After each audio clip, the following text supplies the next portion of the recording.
Teman-teman, saat saya duduk di sini menceritakan kisah saya ingin kalian tahu bahwa saya dulu berpikir hidup saya adalah lukisan sempurna. Saya, Nadia, pernah percaya bahwa saya memiliki pernikahan yang bahagia, suami yang penuh kasih, dan rumah yang penuh tawa. Tapi teman-teman, hidup kadang tidak seperti yang kita impikan. Suatu hari, lukisan itu hancur ketika saya menemukan bahwa suami yang saya cintai, Rizky, telah mengkhianati saya dengan seorang wanita yang menyebut dirinya pelakor. Dia tidak hanya merampas kebahagiaan saya, tetapi juga mengejek saya sebagai istri tak berguna, mengira saya terlalu lemah untuk melawan. Tapi teman-teman, dia salah besar. Saya bukan istri lemah seperti yang dia pikirkan. Saya adalah Nadia. Dan ini adalah cerita tentang bagaimana saya mengubah rasa sakit menjadi kekuatan, membuat perusahaan kebahagiaan saya membayar harganya. Saya dan Rizky menikah selama 5 tahun. Kami bertemu di sebuah kafe kecil di Jakarta saat saya masih bekerja sebagai akuntan dan dia adalah pegawai pemasaran yang penuh ambisi. Rizky memikat saya dengan senyum hangat dan janji-janji tentang masa depan yang cerah. Setelah menikah, saya memutuskan berhenti bekerja untuk fokus mengurus keluarga. Karena saya percaya itu cara terbaik untuk mendukungnya, saya memasak makanan rumahan, menjaga rumah tetap bersih, dan selalu mendukung Rizky dalam pekerjaannya. Namun perlahan, saya menyadari Rizky mulai berubah. Dia sering pulang larut dengan alasan sibuk rapat, dan kadang menatap saya seolah saya adalah beban. Saya pernah meyakinkan diri bahwa saya hanya berhalusinasi. Mungkin dia hanya stres kerja, pikir saya. Tapi suatu malam, saat Rizky sedang mandi, ponselnya menyala di atas meja, sebuah pesan muncul, dan saya tidak percaya dengan apa yang saya lihat. Pesan itu dari seseorang bernama Lisa, berbunyi, "Sayang, malam ini kamu pulang ke istri kampungan kamu, atau ke aku?" Jantungan saya terhenti, dengan tangan gemetar. Saya membuka beberapa pesan lain, dan setiap kata seperti pisau yang menusuk hati. Lisa menyebut saya lemah, tidak menarik, dan bahkan membanggakan bahwa dia akan membuat Rizky menceraikan saya. Dia cuma istri, tak berguna. Kamu layak dengan aku, tulisnya. Saya duduk di sana, air mata mengalir di pipi, tapi di dalam hati saya tidak hanya ada rasa sakit. Ada api yang mulai menyala kemarahan, tekad yang belum pernah saya sadari sebelumnya. Saya teringat pertama kali bertemu Lisa di pesta perusahaan Rizky, di mana dia dengan penampilan glamor dan senyum arogan sengaja mempermalukan saya. Wah, Mbak Nadia, benar-benar istri teladan ya. Masak di rumah pasti seru, katanya. Sementara orang-orang di sekitar terkikik, saat itu saya hanya tersenyum kaku, berpikir saya tidak perlu ambil hati. Tapi kini, membaca pesan-pesannya, saya sadar bahwa Lisa tidak hanya menginginkan Rizky, dia ingin menghancurkan saya, ingin membuktikan bahwa saya tidak berharga. Saya bisa saja langsung menghadapi Rizky, menangis, dan meminta penjelasan. Tapi teman-teman, saya tidak melakukannya. Saya mengusap air mata, menarik napas dalam-dalam, dan berkata pada diri sendiri, "Nadia, kamu tidak lemah seperti yang dia pikirkan. Jika Lisa ingin main seperti ini, kamu akan tunjukkan betapa kuatnya kamu." Saya memutuskan untuk diam, tidak memberitahu Rizky atau Lisa bahwa saya telah mengetahui rahasia mereka. Saya mulai mengumpulkan bukti secara diam-diam, tangkapan layar pesan, catatan waktu Rizky pergi menemui Lisa, bahkan melacak jadwalnya melalui aplikasi pelacak yang dia tidak tahu saya akses. Setiap malam, saat Rizky tertidur, saya duduk dalam gelap, menatap bukti-bukti itu, dan merasa hati saya seperti diremas. Tapi bersama rasa sakit itu, saya merasakan kekuatan baru. Saya tidak hanya melakukan ini untuk menyelamatkan pernikahan, saya melakukannya untuk menjaga harga diri saya. Lisa mungkin mengira saya istri tak berguna, tapi dia tidak tahu bahwa saya dulu adalah wanita cerdas, mandiri, dan saya tidak akan membiarkan dia atau siapapun menginjak-injak saya. Saya mulai memikirkan rencana, bukan untuk balas dendam secara fisik, tetapi untuk membuat Lisa menghadapi konsekuensi dari tindakannya. Teman-teman, ketika saya menemukan pengkhianatan Rizky dan arogansi Lisa, saya tahu pertarungan ini bukan hanya soal mempertahankan suami, ini tentang mempertahankan diri saya, tentang membuktikan bahwa saya bukan istri lemah seperti yang mereka pikirkan. Lisa boleh mengejek saya, Rizky boleh mengkhianati saya, tapi saya tidak akan membiarkan mereka menang. Saya memilih untuk bangkit dengan cerdas dan sabar. Untuk membuat perusak kebahagiaan saya membayar harganya, kisah ini baru dimulai dan saya tahu dengan setiap langkah, saya semakin dekat dengan keadilan. Saat saya menemukan pesan-pesan Lisa di ponsel Rizky, hati saya hancur. Kata-kata seperti istri kampungan, lemah, dan tak berguna yang dia gunakan untuk mengejek saya terus bergema di kepala. Seperti luka yang terus berdarah. Tapi teman-teman, di tengah rasa sakit itu, saya menemukan kekuatan yang tidak pernah saya sadari sebelumnya. Lisa mengira saya adalah istri lemah yang mudah dimanipulasi, tapi dia salah besar. Saya, Nadia, tidak akan duduk menangis dan membiarkan dia merampas kebahagiaan saya. Alih-alih langsung menghadapi mereka, saya memutuskan untuk mencari tahu lebih dalam tentang siapa Lisa dan mengapa dia menargetkan saya dan teman-teman. Apa yang saya temukan membuat saya semakin bertekad untuk membuatnya membayar. Setelah malam itu, saya mulai bertindak secara sembunyi-sembunyi. Saya tidak ingin Rizky atau Lisa curiga bahwa saya tahu kebenaran, jadi saya tetap bersikap normal memasak, tersenyum, dan bertanya tentang pekerjaan Rizky seperti biasa. Tapi di dalam hati, saya adalah orang yang berbeda. Setiap kali Rizky keluar rumah dengan alasan rapat larut, saya mencatat waktu, tempat, dan memeriksa pelacak di ponselnya. Saya juga mulai mencari tahu tentang Lisa. Wanita yang berani menyebut saya tak berguna dan membanggakan bahwa dia akan membuat Rizky meninggalkan saya. Saya membuka Instagram Rizky dan menemukan Lisa di daftar temannya. Profilnya penuh dengan foto-foto glamor, Lisa dalam gaun mahal, berpose di restoran mewah, dan check-in di hotel bintang 5. Dia menggambarkan dirinya sebagai ratu pemasaran dan wanita mandiri. Tapi yang menarik perhatian saya adalah komentar yang dia tinggalkan di postingan Rizky. Ganteng banget, kapan kita dinner lagi? Begitu salah satu komentarnya, saya merasa darah mendidih, tapi saya menahan diri. Saya tahu marah sekarang hanya akan merusak segalanya, saya perlu tahu lebih banyak tentang dia. Saya memutuskan untuk mengikuti Rizky suatu malam. Saat dia bilang harus bertemu Clint, saya menyewa taksi dan mengikuti mobilnya ke sebuah bar di kawasan Kemang. Di sana, saya melihat Rizky masuk bersama Lisa. Dia mengenakan gaun merah ketak, tersenyum cerah, dan menggandeng lengan Rizky seolah mereka adalah pasangan resmi. Saya berdiri dari kejauhan, bersembunyi di sudut jalan, merasa hati saya seperti diremas, tapi saya tidak menangis. Saya mengeluarkan ponsel, memotret mereka, dan mencatat waktu. Itu adalah bukti pertama saya, dan saya tahu saya membutuhkan lebih banyak untuk membuat Lisa tidak bisa mengelak. Untuk mencari tahu lebih banyak, saya diam-diam memeriksa email kerja Rizky saat dia lupa menutup laptop. Saya menemukan bahwa Lisa adalah rekan kerjanya di sebuah perusahaan periklanan besar, di mana dia bekerja sebagai staf pemasaran. Dia dikenal sebagai orang yang ambisius, selalu berusaha membuat bos dan rekan kerja terkesan. Tapi dari email dan pesan internal, saya menyadari bahwa Lisa tidak hanya fokus pada karir, dia punya kebiasaan memburu pria beristri, membanggakan kepada teman-temannya bahwa merebut suami adalah cara membuktikan pesonanya. Satu pesan yang dia kirim ke temannya membuat saya merinding. Rizky sudah jadi milikku, istrinya cuma sampah, tidak layak bersaing. Membaca kata-kata itu, saya tidak hanya sakit hati karena pengkhianatan Rizky, tapi juga marah atas kelancangan Lisa.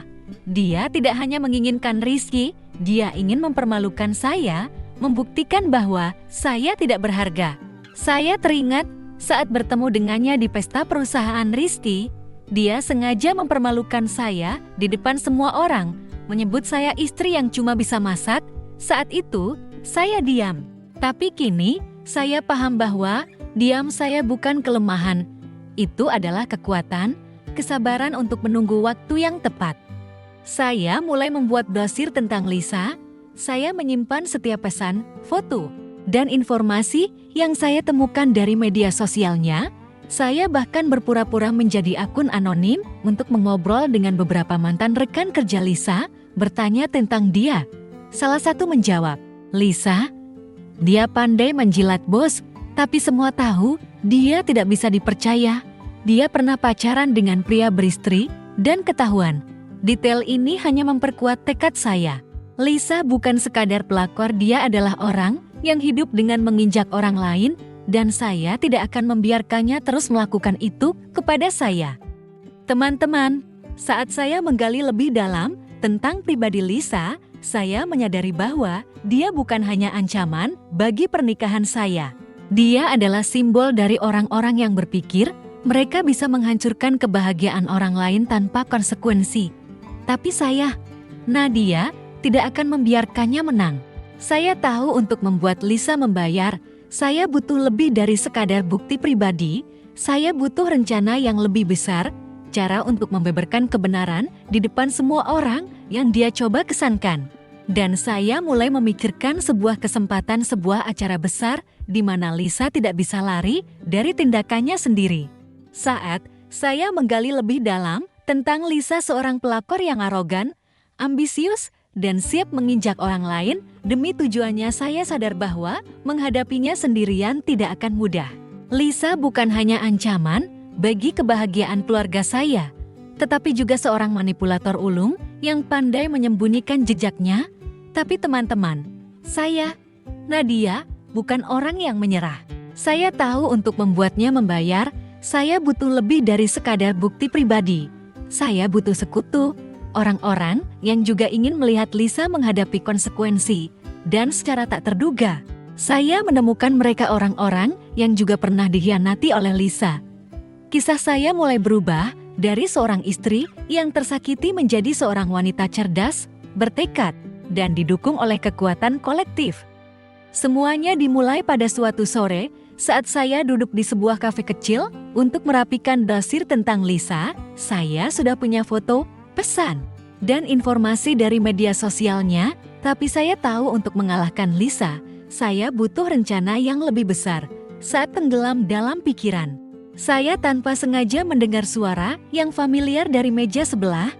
Itu Maya, mantan rekan kerja Rizky dan Lisa yang pernah saya temui beberapa kali di acara perusahaan. Maya sedang berbicara dengan seorang teman, nadanya penuh frustrasi. Lisa benar-benar tidak tahu malu. Dia pernah mencuri proyekku, lalu menjelek-jelekan aku di depan bos. Kalau ada kesempatan, aku ingin dia diungkap. Mendengar kata-kata itu, saya merasa seperti takdir membuka pintu. Saya menarik napas dalam, mengumpulkan keberanian, dan berjalan ke meja Maya. "Hai Maya, saya Nadia, istri Rizky. Saya dengar ceritamu, dan sepertinya kita punya musuh yang sama."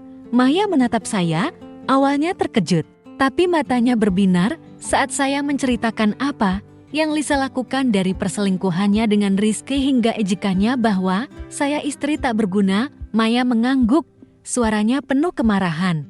"Mbak Nadia, saya tidak kaget. Lisa sudah menyakiti banyak orang, bukan cuma Mbak. Dia pikir dia tak tersentuh, tapi saya siap membantu Mbak." Maya mengungkap bahwa Lisa tidak hanya mengkhianatinya dalam pekerjaan, tapi juga membuat banyak rekan kerja lain kesal. Dia pernah mencuri ide, menjelekkan rekan kerja untuk naik jabatan, bahkan membuat masalah bagi mereka yang berani melawannya. Dia pandai akting di depan bos, tapi yang kenal dia lama tahu sifat aslinya, kata Maya. Dia juga menyebut bahwa Lisa akan menerima penghargaan karyawan terbaik di gala peringatan 10 tahun perusahaan, sebuah acara besar yang dihadiri pimpinan, klien, dan media. Mendengar itu, jantungan saya berdetak kencang. Ini adalah kesempatan yang saya cari, panggung untuk membeberkan kebenaran tentang Lisa di depan semua orang yang dia coba kesankan. Saya bertanya pada Maya, apakah dia bersedia bekerja sama untuk mengungkap Lisa? "Saya tidak mau balas dendam secara kecil-kecilan," kata saya. "Saya ingin keadilan, bukan hanya untuk saya, Tapi untuk semua yang disakiti Lisa, Maya memegang tangan saya. Tersenyum, Mbak Nadia, saya setuju. Saya akan hubungi beberapa orang lain yang juga benci Lisa. Kita lakukan ini bersama. Dalam beberapa hari berikutnya, Maya memperkenalkan saya pada dua rekan kerja Lisa lainnya, Dinda dan Rina. Keduanya punya alasan untuk kesal dengan Lisa. Dinda difitnah oleh Lisa demi merebut promosi, sementara Rina pernah jadi korban gosip jahat yang disebarkan Lisa di kantor. Mereka setuju untuk memberikan bukti tambahan tentang pelanggaran etika Lisa, dari email manipulatif hingga pesan yang menjelekkan rekan kerja. Kami mulai mengadakan pertemuan rahasia di sebuah kafe kecil, jauh dari kantor perusahaan. Saya berbagi bukti yang telah saya kumpulkan, pesan antara Lisa dan Rizky, foto mereka di bar, dan postingan media sosial di mana Lisa membanggakan merebut suami. Maya, Dinda, dan Rina menambahkan email dan dokumen internal yang menunjukkan Lisa melanggar etika kerja. Kalau kita buka ini di gala, Lisa tidak akan bisa mengelak, kata Dinda, suaranya penuh tekad. Saya mengangguk, merasa campur aduk antara gugup dan percaya diri. Saya tahu rencana ini bukan hanya soal menjatuhkan Lisa, ini tentang melindungi mereka yang telah disakiti Lisa dan menjaga harga diri saya. Dalam pertemuan-pertemuan itu, saya menyadari bahwa saya bukan lagi sekadar istri yang tersakiti, saya menjadi pemimpin, seorang wanita yang tahu cara menyatukan orang demi tujuan bersama. Maya bahkan bercanda, Mbak Nadia, Mbak benar-benar strategis. Lisa nggak akan nyangka Mbak sekuat ini. Saya tersenyum, tapi dalam hati, saya tahu kekuatan saya tidak hanya dari diri sendiri, tapi juga dari wanita-wanita seperti Maya, Dinda, dan Rina yang siap berdiri demi keadilan. Teman-teman, saat saya menemukan sekutu tak terduga ini, saya sadar bahwa Lisa tidak sekuat yang dia pikirkan. Dia mungkin arogan, mungkin manipulator, tapi dia tidak bisa menang melawan persatuan.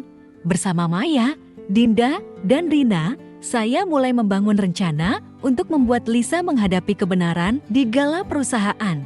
Saya tahu ini akan jadi pertarungan besar, tapi saya sudah siap. Lisa mungkin mengira saya istri tak berguna, tapi dia akan segera tahu bahwa saya adalah wanita yang tidak seharusnya dia remehkan. Saat saya menemukan Maya, Dinda, dan Rina, wanita-wanita yang juga disakiti oleh Lisa, saya tahu saya tidak lagi sendirian dalam pertarungan ini. Lisa, pelakor yang arogan, yang mengejek saya sebagai istri tak berguna dan merebut rezeki dari saya, mungkin mengira dia tak tersentuh. Tapi teman-teman, dia salah bersama sekutu baru. Saya mulai membangun rencana tidak hanya untuk membeberkan kebenaran tentang Lisa, tetapi juga untuk menjaga harga diri saya dan orang lain. Gala peringatan 10 tahun perusahaan tempat Lisa akan menerima penghargaan karyawan terbaik adalah panggung sempurna untuk membuatnya menghadapi konsekuensi. Saya, Nadia, bukan lagi istri yang tersakiti menangis dalam gelap. Saya adalah wanita cerdas, sabar, dan siap bertindak. Rencana kami dimulai dari pertemuan rahasia di sebuah kafe kecil di pinggiran Jakarta, di mana tidak ada orang dari perusahaan Lisa yang bisa mengenali kami. Saya, Maya, Dinda, dan Rina duduk mengelilingi meja kayu tua, menyebar semua bukti yang kami kumpulkan. Saya membawa pesan antara Lisa dan Rizky, foto mereka di bar, dan postingan media sosial di mana Lisa membanggakan merebut suami. Maya dan Dinda menyumbang email internal yang menunjukkan Lisa mencuri ide dan memfitnah rekan kerja demi promosi. Rina, sebagai pengelola sistem IT perusahaan, memiliki akses ke beberapa pesan grup lama di mana Lisa secara terbuka menjelekkan pimpinan dan rekan kerja. Ini akan bikin seluruh ruangan shock, kata Rina, matanya berbinar antusias. Kami memutuskan bahwa cara paling efektif untuk mengungkap Lisa adalah membeberkan semua bukti di gala saat dia berada di puncak kejayaan ketika menerima penghargaan di depan pimpinan, klien, dan media. Maya mengusulkan ide berani menyusup ke sistem presentasi gala untuk menampilkan bukti di layar utama. Aku punya teman yang teknisi acara, kata Maya. Dia bisa membantu kita memasukkan video pendek ke sistem tanpa sepengetahuan siapapun. Saya mengangguk, merasa jantungan berdetak kencang. Ini rencana berisiko, tapi jika berhasil, Lisa tidak akan bisa mengelak. Kami membagi tugas dengan jelas. Rina akan menyusun bukti menjadi video pendek, menggabungkan pesan, email, dan foto dengan teks. Lisa perusak keluarga dan etika kerja. Dinda akan menghubungi seorang wartawan yang dia kenal, meminta mereka hadir di gala untuk meliput skandal segera setelah kebenaran terungkap. Saya bertugas menulis pidato singkat, siap berdiri di acara untuk menjelaskan mengapa kami melakukan ini, menegaskan bahwa ini bukan balas dendam, melainkan keadilan. Kita tidak melakukan ini karena benci, kata saya pada tim. Kita melakukannya untuk melindungi mereka yang disakiti Lisa dan agar dia tidak bisa memanipulasi orang lain lagi. Seiring rencana, saya juga harus menghadapi Rizky di rumah. Setiap kali melihatnya, saya merasakan campuran antara sakit hati dan kemarahan. Dia masih bertingkah seperti suami biasa, bertanya soal makan malam atau bercerita tentang kerja, tapi saya tahu semua itu palsu. Suatu malam, saat Rizky pulang larut dengan aroma parfum asing, saya ingin berteriak dan menuntut penjelasan. Tapi saya menahan diri, tersenyum, dan berkata, "Capek ya? Istirahat dulu." Dalam hati, saya sudah memutuskan bahwa pernikahan ini tidak bisa diselamatkan. Rizky tidak hanya mengkhianati saya, dia memilih berpihak pada Lisa yang menyebut saya sampah. Saya mulai menghubungi pengacara untuk menyiapkan dokumen cerai, tapi saya merahasiakannya. Menunggu hingga gala selesai untuk menghadapi Rizky. Untuk memastikan rencana tidak ketahuan, saya sengaja menciptakan situasi agar Lisa dan Rizky mengira saya masih tidak tahu apa-apa. Suatu kali, saya tanpa sengaja bertanya pada Rizky, "Mas, kantormu mau ada gala besar ya? Pasti seru." Dia tampak gugup, menjawab, "Iya, cuma acara biasa kok." Saya tersenyum, tapi dalam hati berpikir, "Kamu nggak tahu bahwa gala itu akan mengubah segalanya." Saya juga mengirim pesan sopan ke Lisa via Instagram, berpura-pura ramah, "Selamat ya, Kak, mau dapat penghargaan." "Pasti pantas banget." Lisa membalas dengan emoticon senyum arogan dan tulisan, "Makasih, Nadia, aku emang usaha keras." Membaca itu, saya hampir tertawa. Dia sama sekali tidak curiga bahwa saya memegang segala yang bisa menghancurkannya. Malam sebelum rencana selesai, saya duduk sendiri di ruang tamu, menonton video yang disiapkan Rina. Baris-baris pesan Lisa, suaranya yang arogan dalam rekaman, dan foto dia bergandengan dengan Rizky muncul di layar. Saya merasakan gelombang emosi sakit hati karena pengkhianatan, tapi juga bangga atas kesabaran dan kecerdasan saya. Saya tidak melakukan ini hanya untuk diri saya. Saya melakukannya untuk Maya, Dinda, Rina, dan semua yang pernah diremehkan Lisa. Saya melakukannya untuk membuktikan bahwa saya bukan istri tak berguna seperti yang dia pikirkan. Teman-teman, saat saya dan sekutu bersiap untuk gala, saya tahu kami memasuki pertarungan besar. Semuanya harus sempurna dari video bukti hingga pidato saya. Lisa mungkin mengira dia di puncak, tapi dia tidak tahu bahwa saya siap menjatuhkannya bukan dengan kemarahan, melainkan dengan kebenaran. Gala tinggal beberapa hari lagi dan saya merasa gugup, tapi tidak takut. Saya, Nadia, sudah siap untuk membuat Lisa melihat bahwa dia memilih lawan yang salah. Saat hari gala peringatan 10 tahun perusahaan semakin dekat, saya merasakan campuran antara gugup dan tekad. Semuanya sudah disiapkan, video bukti, pidato, dan rencana menyusup ke sistem presentasi untuk mengungkap Lisa pelakor yang arogan, yang menyebut saya istri tak berguna dan merebut Rizky dari saya bersama Maya, Dinda, dan Rina. Saya bukan lagi istri yang menangis dalam gelap. Saya, Nadia, telah menjadi wanita kuat, cerdas, dan siap menghadapi Lisa di panggung terbesarnya. Gala ini bukan sekadar acara perusahaan, ini adalah medan perang, tempat saya akan membuat Lisa menghadapi kebenaran. Dan teman-teman, saya sudah siap untuk membuktikan bahwa dia salah meremehkan saya. Hari gala tiba. Saya berdiri di depan cermin di apartemen kecil saya, bersiap untuk momen penentu. Saya memilih gaun biru tua yang elegan, pas di tubuh, tidak berlebihan, tapi memancarkan kepercayaan diri. Saya merias wajah dengan sederhana, membiarkan rambut tergerai alami, dan memakai anting kecil pemberian ibu saya pengingat bahwa saya adalah wanita kuat. Apapun yang orang pikirkan tentang saya, menatap diri di cermin, saya tersenyum. Ini bukan Nadia kampungan yang dijek Lisa. Ini adalah Nadia wanita yang akan membuat seluruh ruangan tercengang. Saat saya memasuki hotel bintang 5 tempat gala diadakan, suasana mewah membuat saya sedikit kewalahan.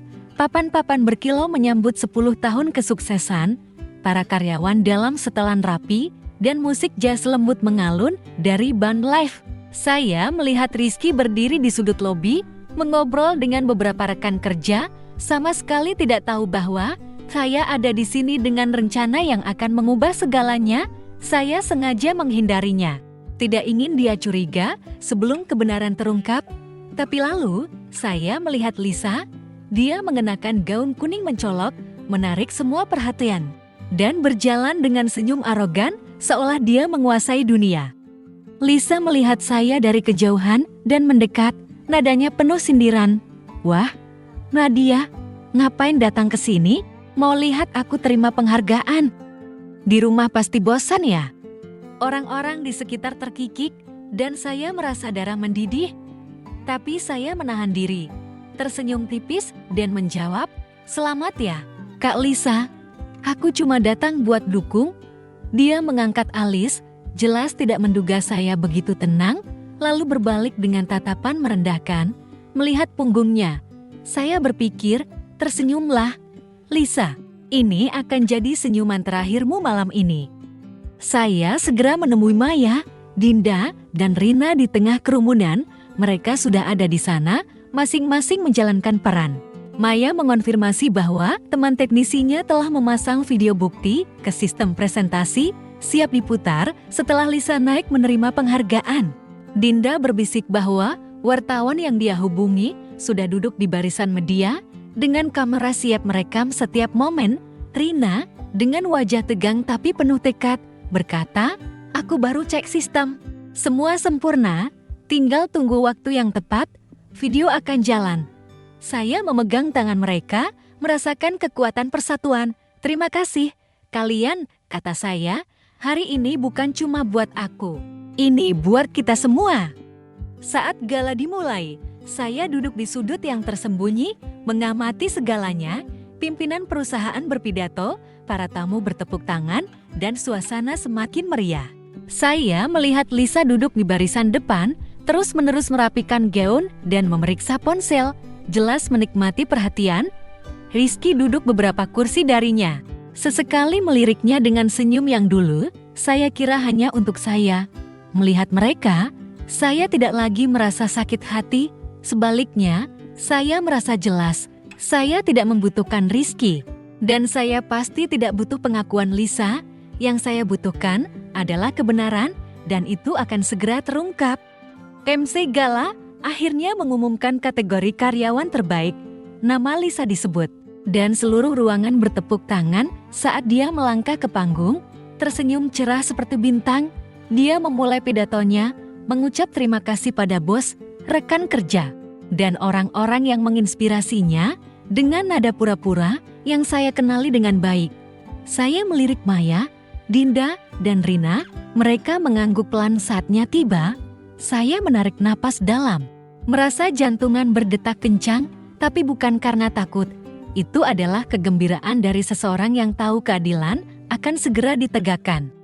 Teman-teman, saat Lisa berdiri di panggung, membanggakan kesuksesannya, dia tidak tahu bahwa saya dan sekutu telah menyiapkan segalanya untuk membalikkan keadaan. Video bukti sudah siap, wartawan menunggu, dan saya sudah siap berdiri jika perlu. Saya tidak di sini untuk balas dendam, secara picik saya di sini untuk melindungi mereka yang disakiti Lisa. Dan untuk membuktikan bahwa saya bukan istri tak berguna seperti yang dia pikirkan. Gala ini akan menjadi momen penentu dan saya, Nadia, sudah siap membuat Lisa menghadapi kebenaran yang tidak bisa dia hindari. Saat Lisa berdiri di panggung gala, bersinar dalam gaun kuning dan senyum arogan, dia mengira dirinya berada di puncak kejayaan. Dia, pelakor yang menyebut saya istri, tak berguna dan merebut Rizky dari saya, sama sekali tidak tahu bahwa saya, Nadia, bersama sekutu Maya, Dinda, dan Rina telah menyiapkan rencana untuk menjatuhkannya. Video bukti telah dipasang di sistem presentasi, wartawan siap menunggu, dan saya duduk di ruangan, jantungan berdetak kencang. Tapi bukan karena takut, itu adalah kegembiraan dari seseorang yang tahu keadilan akan segera ditegakkan, dan teman-teman, momen itu tiba momen ketika Lisa harus menghadapi kebenaran. Dan saya akan membuktikan bahwa dia salah meremehkan saya. Saat Lisa sedang berpidato, mengucap terima kasih pada pimpinan dan membanggakan usahanya, saya melirik Maya, Dinda, dan Rina. Mereka mengangguk pelan, menandakan semua sudah siap. Tiba-tiba, layar besar di belakang Lisa berganti dari logo perusahaan ke gambar lain. Seluruh ruangan terdiam saat teks muncul. Lisa perusak keluarga dan etika kerja. Dilanjutkan dengan pesan-pesan antara Lisa dan Rizky dengan kalimat seperti, istrimu cuma sampah, kamu layak dengan aku. Foto Lisa bergandengan dengan Rizky di bar, email yang dia kirim untuk memfitnah rekan kerja, dan rekaman suaranya yang mengejek saat membicarakan merebut suami muncul satu persatu. Ruangan bergemuruh, suara bisik-bisik memenuhi udara. Lisa panik, wajahnya memucat. Dia berbalik menatap layar, mulutnya tergagap. Apa? Ini palsu. Siapa yang melakukan ini? Tapi tidak ada yang mendengarkannya. Penonton mulai mencemooh, beberapa orang berteriak, memalukan. Pimpinan perusahaan yang duduk di barisan depan saling pandang dengan wajah syok. Rizky, yang duduk tidak jauh, menunduk, jelas tahu rahasianya, juga terbongkar. Saya merasakan adrenalin mengalir, tapi saya tetap tenang, menunggu waktu saya. MC Gala berusaha mengendalikan situasi, meminta layar dimatikan, tapi video terus berjalan hasil kerja teman teknisi Maya. Saat video selesai, saya berdiri dari kursi, melangkah ke panggung dengan kepercayaan diri yang belum pernah saya miliki. Seluruh ruangan menoleh ke arah saya, dan Lisa menatap saya dengan mata penuh kaget dan ketakutan. Selamat malam semua, kata saya. Suara saya jelas dan tenang. Saya Nadia, dan saya di sini bukan untuk balas dendam, melainkan untuk menegakkan keadilan. Lisa telah menghancurkan keluarga saya, memanipulasi rekan kerja, dan mengira dia bisa lolos dari konsekuensi. Tapi hari ini, kebenaran telah berbicara. Kerumunan terdiam, menunggu kata berikutnya. Saya menatap lurus ke mata Lisa yang gemetar di panggung, dan berkata, dan satu hal yang belum kamu tahu, Lisa, saya bukan hanya istri yang dikhianati. Saya adalah pemegang saham besar perusahaan ini. Dan saya punya tanggung jawab untuk memastikan orang seperti kamu tidak boleh terus menyakiti orang lain. Ruangan bergemuruh lagi, tepuk tangan terdengar dari beberapa sudut. Lisa memelototi saya. Mulutnya ternganga seolah tidak percaya. Rizky, di bawah panggung, menatap saya dengan wajah pucat, seolah baru sadar bahwa dia telah salah menilai saya selama ini. Saya berbalik ke arah pimpinan, melanjutkan. Saya meminta perusahaan untuk meninjau ulang kelayakan Lisa, bukan hanya karena perilaku pribadinya, tetapi karena pelanggaran etika kerjanya. Bukti-bukti ini tidak hanya dari saya, tetapi dari banyak rekan kerja yang disakiti olehnya. Maya, Dinda, dan Rina berdiri dari kursi mereka, mengangkat tangan sebagai tanda dukungan. Kerumunan bertepuk tangan lagi, kali ini lebih keras. Dan saya merasakan kelegaan yang membuncah. Kami berhasil. Ketua perusahaan, seorang pria tua dengan wajah serius, berdiri dan berkata, Nona Lisa, kami sangat kecewa. Anda akan diskor segera. Dan kami akan menyelidiki secara menyeluruh. Silakan tinggalkan panggung. Lisa, dengan air mata mengalir, mencoba membela diri, ini konspirasi. Saya dijebak. Tapi tidak ada yang mempercayainya. Dia diantar keluar oleh petugas keamanan, sementara kamera wartawan yang dihubungi Dinda merekam setiap momen. Berita tentang skandal mulai menyebar di media sosial malam itu. Dengan hashtag pagar Karma untuk Lisa menjadi tren di Twitter. Saat saya turun dari panggung, Maya, Dinda, dan Rina berlari memeluk saya. "Mbak Nadia, Mbak luar biasa!" teriak Maya, air mata berbinar. Saya tersenyum, merasa seperti baru melepaskan beban besar. Saya tidak merasa puas melihat Lisa hancur. Saya merasa bangga karena saya telah berdiri bukan hanya untuk diri saya, tapi untuk semua yang pernah diremehkan Lisa. Rizky mencoba mendekati saya, tergagap, "Nadia, maafkan aku. Aku nggak tahu." Tapi saya memotongnya, "Rizky, kamu sudah memilih dia. Sekarang jalani pilihanmu." Saya berbalik, tidak menoleh lagi. Teman-teman, momen ketika Lisa terbongkar bukan hanya kemenangan saya atas dia, itu adalah kemenangan saya atas rasa sakit, atas hari-hari ketika saya merasa tidak cukup baik. Saya telah membuktikan bahwa saya bukan istri tak berguna seperti yang Lisa pikirkan, dengan kejutan bahwa saya adalah pemegang saham besar. Saya tidak hanya membuat Lisa kehilangan reputasi, tapi juga mengirim pesan bahwa keadilan selalu menemukan jalannya. Tapi cerita ini belum berhenti. Saya tahu masih banyak tantangan di depan. Dan saya, Nadia, siap menghadapinya. Saat Lisa diantar keluar dari ruangan gala dalam rasa malu dengan tatapan menghina dan bisik-bisik dari kerumunan, saya, Nadia, merasakan kelegaan yang belum pernah saya alami.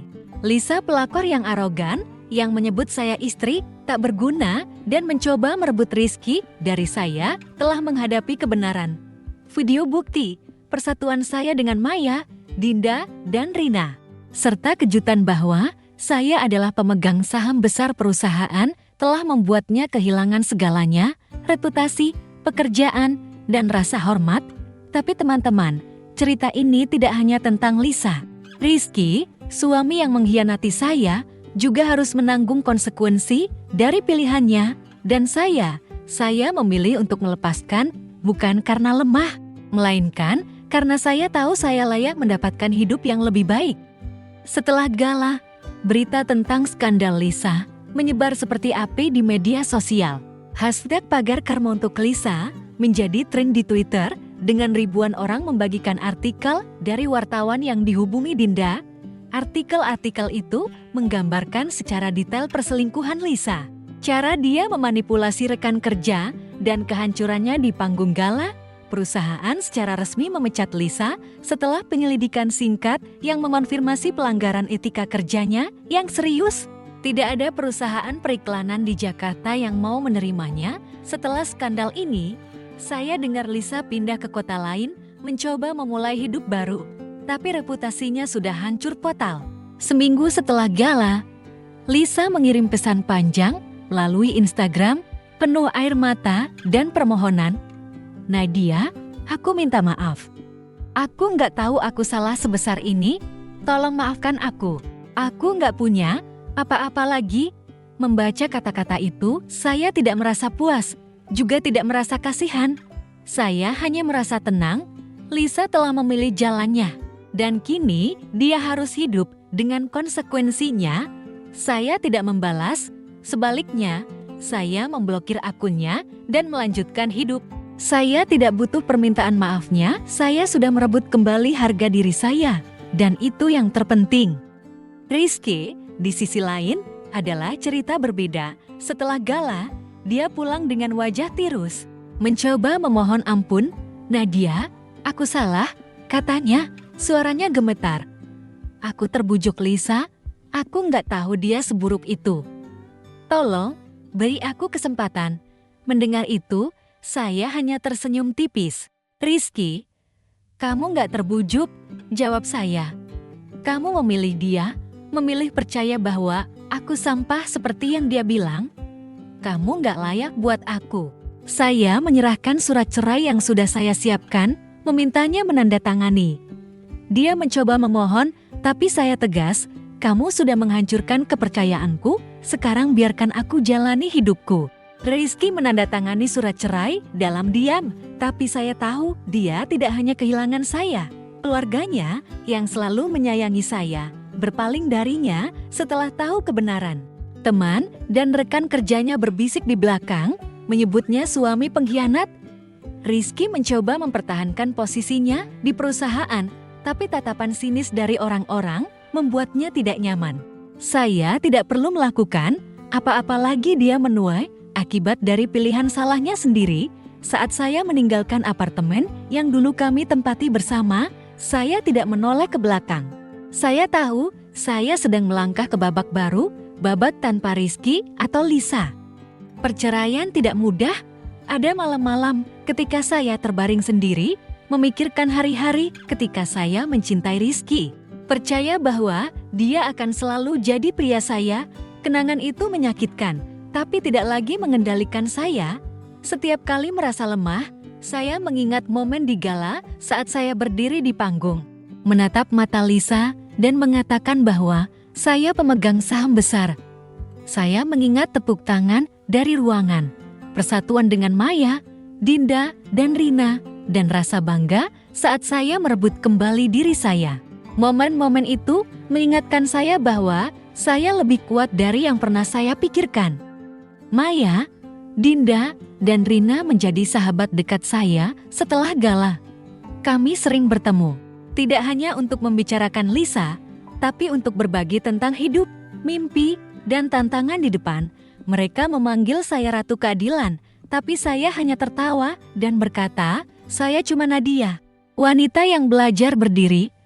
Dukungan mereka membuat saya sadar bahwa saya tidak hanya mengalahkan Lisa dan Rizky, saya mengalahkan rasa takut dan keraguan pada diri sendiri. Teman-teman, saat saya melihat kembali apa yang terjadi setelah gala, saya sadar bahwa keadilan tidak hanya datang untuk Lisa dan Rizky, itu datang untuk saya. Saya telah keluar dari pernikahan yang beracun, merebut kembali harga diri, dan membuktikan bahwa saya bukan istri tak berguna seperti yang Lisa pikirkan. Tapi cerita saya belum selesai. Saya tahu di depan ada perjalanan baru. Tempat saya akan membangun kembali hidup saya, bukan untuk orang lain, melainkan untuk diri saya sendiri. Saya, Nadia, siap menjalani hidup yang saya banggakan. Dan tidak ada yang bisa mencuri cahaya saya lagi. Saat saya menandatangani surat cerai dan meninggalkan apartemen yang dulu menjadi rumah saya dan Rizky, saya tahu saya tidak hanya meninggalkan pernikahan yang beracun. Saya juga meninggalkan versi lama dari diri saya, Nadia, yang pernah meragukan nilai dirinya, yang terluka oleh ejekan Lisa sebagai istri tak berguna setelah gala, di mana saya membeberkan Lisa dan mengungkap bahwa saya pemegang saham besar perusahaan. Saya sadar bahwa saya lebih kuat dari yang pernah saya bayangkan. Tapi teman-teman, kemenangan atas Lisa dan Rizky bukan akhir. Itu adalah awal dari perjalanan baru, perjalanan kelahiran kembali, di mana saya, Nadia, belajar mencinta diri sendiri dan menjalani hidup sepenuhnya untuk diri saya. Hari-hari awal setelah cerai, saya pindah ke apartemen kecil di pusat Jakarta. Apartemen itu tidak besar, tapi itu milik saya, ruang di mana saya bisa memulai lagi. Saya berdiri di balkon, menatap lampu-lampu kota yang berkilau, dan berkata pada diri sendiri, "Nadia, ini kesempatanmu untuk menjadi versi terbaik dari dirimu." Saya memutuskan bahwa saya tidak akan membiarkan masa lalu mendefinisikan saya. Sebaliknya, saya akan membangun masa depan yang saya banggakan, bukan untuk membuktikan apapun pada Lisa atau Rizky, melainkan untuk membuktikan pada diri sendiri. Saya mulai fokus pada karir. Sebagai pemegang saham besar perusahaan periklanan, saya sudah punya pengaruh, tapi saya ingin lebih. Saya mengikuti kursus manajemen bisnis online, belajar tentang investasi, dan mulai menjadi konsultan untuk proyek-proyek baru perusahaan. Saya menemukan bahwa saya punya passion untuk membantu bisnis kecil berkembang, terutama yang dijalankan oleh wanita. Setiap kali saya berdiri di depan tim, mempresentasikan ide, atau membuat keputusan, saya merasa merebut kembali kepercayaan diri yang hilang saat menjadi istri rumahan. Rekan kerja mulai memanggil saya Bu Nadia dengan penuh hormat dan saya tersenyum, berpikir, "Lisa, kamu salah mengira aku tak berguna." Selain pekerjaan, saya juga berinvestasi pada diri sendiri. Saya mulai yoga untuk menjaga kesehatan dan ketenangan jiwa, mengikuti kelas memasak untuk membuat hidangan yang saya sukai, bahkan mencoba mengubah gaya berpakaian. Saya tidak mengejar gaun glamor seperti Lisa, tapi memilih pakaian elegan yang sesuai dengan diri saya yang baru. Suatu hari, saat berdiri di depan cermin, saya melihat Nadia yang berbeda, bukan hanya lebih percaya diri, tapi juga lebih bersinar. Saya sadar bahwa kecantikan sejati bukan soal apa yang kamu pakai, melainkan bagaimana kamu mencintai diri sendiri. Hubungan dengan Maya, Dinda, dan Rina menjadi sumber kekuatan terbesar saya. Setelah gala, kami bukan hanya sekutu, kami adalah sahabat. Kami sering bertemu di akhir pekan, menikmati kopi sambil berbagi tentang hidup. Maya bercerita tentang mimpinya membuka toko fashion sendiri. Dinda berbagi keinginannya menjadi jurnalis lepas. Rina, dengan humornya, selalu membuat kami tertawa dengan cerita tentang pekerjaan IT-nya. Saya bersyukur memiliki mereka, wanita-wanita kuat yang bersama saya melawan Lisa dan terus menginspirasikan saya setiap hari. Suatu malam, saat kami duduk di warung makan kecil, Maya memegang tangan saya dan berkata, "Mbak Nadia, tahu nggak, Mbak sudah mengubah hidup kami. Kalau Mbak nggak berani berdiri, mungkin kami masih hidup di bawah bayang-bayang Lisa." Mendengar itu, saya terharu hingga hampir menangis. Saya sadar bahwa perjalanan saya bukan hanya soal merebut kembali harga diri, ini juga tentang menginspirasi orang lain, membuat mereka percaya bahwa mereka juga bisa mengatasi rintangan. Selama waktu ini, saya mulai mendapat perhatian dari seorang rekan kerja. Ardi. Dia sopan, cerdas, dan selalu menghormati pendapat saya di rapat. Suatu kali, dia mengajak saya minum kopi setelah kerja dan saya setuju. Tapi dengan hati yang hati-hati, saya belum siap membuka hati. Bukan karena takut terluka, melainkan karena saya ingin waktu untuk mencintai diri sendiri dulu. "Ardi, terima kasih," kata saya suatu kali. "Tapi saya sedang belajar jadi Nadia yang selalu saya inginkan." Dia tersenyum, mengangguk. Saya hormati itu. Nadia yang saya lihat sudah sangat luar biasa.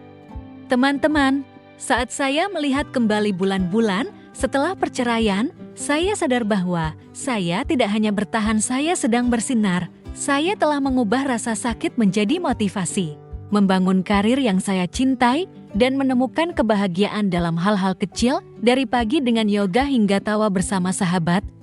Lisa dan Rizky kini hanya nama di masa lalu, tidak lagi punya kuasa untuk menyakiti saya.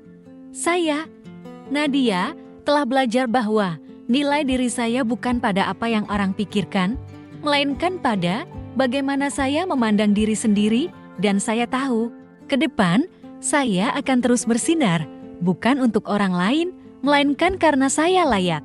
Saat saya melihat kembali perjalanan saya dari rasa sakit dikhianati Rizky dan ejekan pedas Lisa, hingga momen saya berdiri di panggung gala, mengungkap Lisa dan membuktikan bahwa saya pemegang saham besar, saya sadar bahwa semua tantangan itu membawa saya pada versi Nadia yang lebih bahagia, lebih kuat. Saya dulu berpikir kebahagiaan saya bergantung pada suami, rumah, atau pengakuan orang lain. Tapi teman-teman, saya salah. Kebahagiaan sejati datang dari mencintai diri sendiri, dari tahu bahwa saya cukup. Apapun yang orang coba katakan untuk menjatuhkan saya, hari ini saya, Nadia, ingin berbagi tentang hidup baru saya, hidup penuh cahaya, bukan hanya untuk saya, tapi juga untuk mereka yang saya bisa inspirasi. Setelah perceraian dan membangun kembali karir, saya menemukan kebahagiaan dalam hal-hal sederhana. Saya mulai traveling sendirian, bukan perjalanan mewah, tapi perjalanan kecil, seperti akhir pekan di Yogyakarta menikmati matahari terbenam di Borobudur, atau sehari berkeliling Bandung menikmati kopi dan udara sejuk. Momen-momen itu saat saya hanya bersama diri sendiri dan dunia, membuat saya sadar bahwa saya tidak butuh siapapun untuk merasa utuh. Saya juga terus bekerja sebagai konsultan investasi dan semangat saya untuk mendukung bisnis kecil yang dijalankan wanita semakin besar setiap kali membantu seorang wanita mewujudkan mimpinya. Saya merasa sedang memberi kembali sesuatu pada dunia. Suatu hari, Maya, sahabat dari perjuangan melawan Lisa, menyarankan agar saya berbagi cerita lebih luas. Mbak Nadia, Mbak sudah menginspirasi kami, katanya. Ceritakan kisah Mbak pada wanita lain, biar mereka tahu mereka juga bisa berdiri. Awalnya, saya ragu, saya tidak ingin mengungkit masa lalu yang menyakitkan. Tidak ingin orang melihat saya sebagai korban. Tapi lalu saya sadar bahwa cerita saya bukan tentang dikhianati, ini tentang bagaimana saya bangkit. Bagaimana saya mengubah rasa sakit menjadi kekuatan. Jadi, saya mengadakan workshop kecil untuk wanita di Jakarta, bertema mencintai diri setelah luka. Workshop itu menjadi pengalaman yang mengubah hidup. Lebih dari 50 wanita hadir, dari gadis muda yang baru putus hingga istri yang pernah dikhianati seperti saya. Saya berdiri di depan mereka, berbagi perjalanan saya dari rasa sakit menemukan pesan Lisa, hingga persatuan dengan Maya, Dinda, dan Rina, dan momen saya merebut kembali harga diri di gala. Saya bilang pada mereka, jangan biarkan pengkhianatan mendefinisikan kalian. Kalian bukan apa yang orang katakan tentang kalian. Kalian adalah cahaya dan tidak ada yang bisa memadamkan cahaya itu kecuali kalian mengizinkan. Saat selesai, banyak yang menangis, tapi bukan karena sedih mereka menangis, karena menemukan harapan. Seorang wanita memeluk saya dan berkata, "Terima kasih, Mbak Nadia. Mbak memberi saya keberanian untuk memulai lagi." Sejak itu, saya terus mengadakan workshop, tidak hanya di Jakarta, tapi juga di kota lain. Saya juga mulai menulis blog, berbagi pelajaran dari pengalaman saya, dan menerima ratusan pesan dari wanita di seluruh Indonesia. Mereka bercerita tentang pengalaman mereka, tentang pengkhianatan, diremehkan, tapi juga tentang bagaimana mereka bangkit. Pesan-pesan itu memotivasi saya untuk terus maju, bukan hanya karena saya ingin membantu mereka, tapi karena mereka juga membantu saya sembuh. Saya sadar bahwa kebahagiaan bukan hanya soal menemukan diri sendiri, ini tentang berbagi cahaya untuk menerangi orang lain. Tentang Lisa, saya dengar dia sedang mencoba memulai hidup baru di kota lain, bekerja di toko kecil. Saya tidak tahu apakah dia benar-benar berubah, dan saya tidak peduli. Dia bukan lagi bagian dari cerita saya. Rizky, saya dengar, meninggalkan perusahaan dan pindah ke Bali, mungkin untuk kabur dari tatapan orang. Tapi masa lalu, mereka tidak lagi memengaruhi saya. Saya telah melepaskan, bukan karena lemah, melainkan karena saya memilih hidup untuk saat ini dan masa depan. Selama waktu ini, saya juga mulai membuka hati untuk Adi, rekan kerja yang sabar menunggu saya. Kami mulai bertemu lebih sering, tidak hanya untuk kopi, tapi untuk berbagi tentang hidup, mimpi, dan hal-hal yang membuat kami tertawa. Adi berbeda dengan Rizky, dia tidak hanya mencintai penampilan saya, tapi juga kekuatan dan hati saya. Suatu kali, saat kami berjalan di tepi danau, dia berkata, "Nadia, saya kagum dengan cara kamu mengatasi semua. Saya cuma ingin jadi bagian dari perjalananmu." Saya tersenyum, memegang tangannya, dan untuk pertama kalinya, saya merasa siap mencintai lagi, bukan karena saya butuh seseorang, melainkan karena saya ingin berbagi kebahagiaan saya. Teman-teman, hidup baru saya bukan dongeng sempurna, tapi ini adalah hidup saya, dan saya mencintainya. Saya telah belajar bahwa kebahagiaan sejati datang dari mencintai diri sendiri, dari tahu bahwa kamu cukup. Apapun yang orang coba katakan untuk menjatuhkanmu. Saya, Nadia, tidak hanya menemukan cahaya saya sedang membagikannya dengan dunia. Dan saya ingin kalian tahu bahwa dimanapun kalian berada, apapun yang kalian alami, kalian juga bisa menemukan cahaya kalian sendiri. Mulailah, langkah kecil demi langkah, dan kalian akan melihat betapa kuatnya kalian. Saat saya duduk di sini menceritakan kisah saya, Saya tidak lagi melihat bayangan Nadia yang pernah gemetar dalam rasa sakit saat menemukan pengkhianatan Rizky dan ejekan pedas dari Lisa. Wanita yang pernah mengira dirinya istri tak berguna, yang takut tidak cukup baik, telah lenyap. Sebaliknya, saya melihat Nadia yang kuat, yang berdiri di panggung gala untuk mengungkap Lisa, yang membangun kembali hidup dari puing-puing dan yang menjalani hidup penuh bukan untuk orang lain, melainkan untuk diri sendiri. Hari ini, saya, Nadia, ingin menutup cerita ini dengan melihat kembali perjalanan saya dan menyampaikan pesan kepada kalian bahwa dimanapun kalian berada, apapun yang kalian alami, kalian punya kekuatan untuk menemukan kembali cahaya kalian sendiri. Melihat ke belakang, saya sadar bahwa setiap langkah dalam perjalanan ini, dari malam-malam menangis sendirian, hingga persatuan dengan Maya, Dinda, dan Rina, dan momen saya mengungkap bahwa saya pemegang saham besar di gala adalah pelajaran. Lisa dan Rizky tidak hanya menyakiti saya.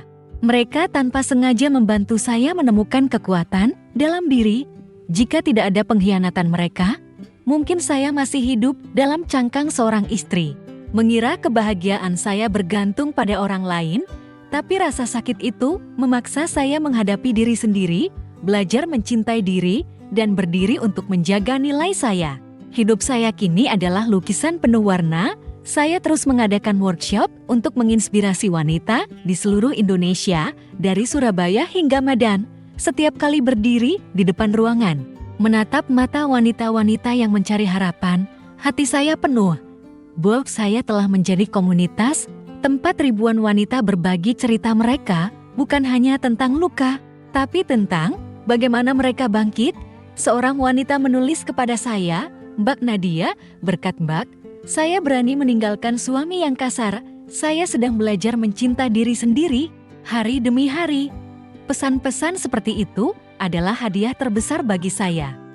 Pekerjaan saya juga berkembang. Saya tidak lagi hanya pemegang saham perusahaan periklanan, saya telah mendirikan dana investasi kecil, fokus mendukung startup yang dipimpin wanita. Saya bekerja dengan wanita-wanita yang punya mimpi besar, dari membuka toko kue hingga mengembangkan aplikasi teknologi. Setiap kali sebuah proyek berhasil, saya merasa tidak hanya membantu mereka, tapi juga membuktikan bahwa wanita bisa melakukan apa saja jika percaya pada diri sendiri. Rekan kerja kini memanggil saya Bu Nadia tidak hanya dengan hormat, tapi juga dengan kekaguman. Dan saya tersenyum, tahu bahwa ini adalah Nadia yang selalu saya inginkan. Soal kehidupan pribadi, saya dan Ardi melangkah perlahan, tapi pasti. Kami tidak terburu-buru, karena saya tahu cinta sejati bukan soal ketergantungan, melainkan berbagi antara dua orang yang telah utuh dengan diri mereka sendiri. Ardi selalu mendukung saya. Dari menghadiri workshop saya hingga berjalan bersama di pagi hari, mengobrol tentang hal-hal kecil. Suatu kali, dia berkata, "Nadia, kamu adalah wanita terkuat yang pernah aku temui. Aku cuma ingin ada di sisimu, apapun jalan yang kamu pilih." Kata-kata itu tidak hanya membuat saya bahagia, tapi juga bangga. Karena saya tahu, saya telah menarik seseorang yang mencintai saya, karena saya adalah diri saya sendiri. Lisa dan Rizky kini hanya kenangan samar. Saya tidak lagi memikirkan mereka, tidak lagi merasa marah atau sakit. Mereka telah mendapat konsekuensi masing-masing. Lisa dengan reputasi hancur, Rizky dengan kesepian dan penyesalan. Tapi saya tidak perlu memikirkan mereka lagi. Hidup saya terlalu penuh, terlalu cerah untuk disia-siakan pada masa lalu. Sebaliknya, saya fokus pada saat ini pagi dengan secangkir kopi dan sinar matahari, tawa bersama Maya, Dinda, dan Rina, dan mimpi-mimpi besar yang sedang saya wujudkan. Teman-teman, jika ada satu hal yang ingin kalian bawa dari cerita ini, itu adalah kalian tidak pernah selemah yang kalian pikirkan. Meski hidup melempar kalian ke dalam kegelapan, meski seseorang mencoba membuat kalian percaya kalian tidak cukup baik, kalian selalu punya kekuatan untuk berdiri. Jangan tunggu seseorang menyelamatkan kalian, selamatkan diri kalian sendiri, langkah demi langkah. Cintai diri kalian, percaya pada nilai kalian, dan bertindak untuk diri kalian. Saya, Nadia, adalah bukti hidup bahwa kalian bisa mengubah rasa sakit menjadi kekuatan, mengubah luka menjadi cahaya. Maka, saya ingin mengajak kalian, hari ini, lakukan sesuatu untuk diri kalian. Tidak perlu melakukan semuanya sekaligus, cukup mulai, dan kalian akan melihat betapa kuatnya kalian. Saya berhasil, dan saya percaya kalian juga bisa. Teman-teman, terima kasih telah mendengarkan cerita saya. Saya, Nadia, bukan hanya wanita yang mengatasi pengkhianatan. Saya adalah wanita yang hidup, mencintai, dan bersinar. Dan saya tahu, di luar sana, kalian juga sedang menemukan cahaya kalian sendiri. Teruslah melangkah, dan jangan biarkan siapapun mencuri cahaya itu.